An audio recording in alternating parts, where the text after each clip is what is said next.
Hey there, rock fans. I am Alan D Music.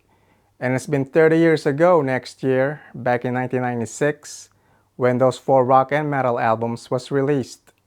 To commemorate their 30th anniversaries, I'll take a brief review of Metallica's Load album, Matchbox 20's Yourself or Someone Like You, Bush's Razor Blade Suitcase, and Pantera's The Great Southern Trendkill. First up is heavy metal giants Metallica's The Load record, their controversial follow-up to their massively successful The Black Album. For better or worse, Metallica decided to go hard rock, and the Load album is not only a shift in sound, style, and attitude, which became the template for all things Metallica up until the late 2000s, when they went back to their thrash roots.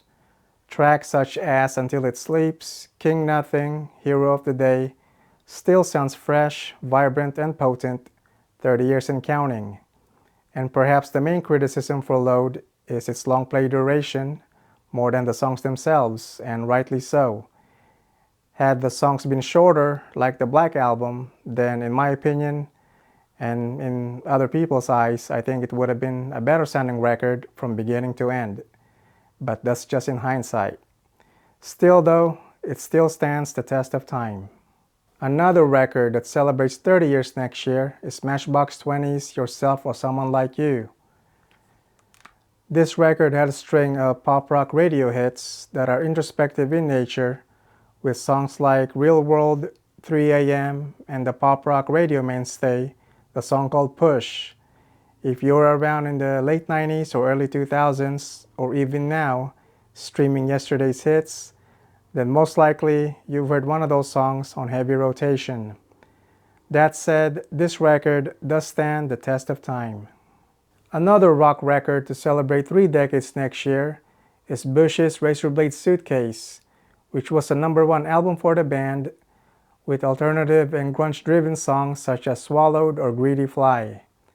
I've always thought that Bush was a pretty good rock band during their peak, and that their debut album 16 Stone is the record that most people will remember them by.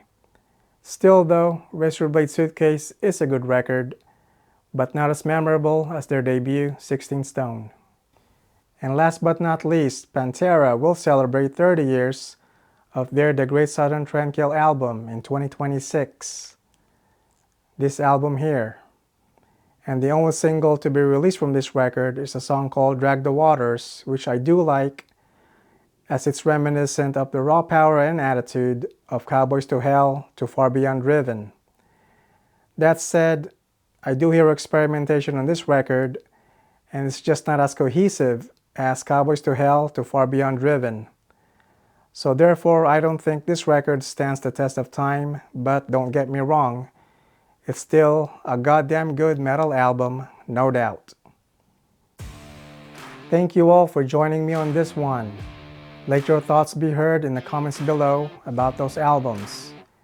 And please subscribe to this channel if you haven't done so. I am Alan D Music, and I will see you all next time. Cheers.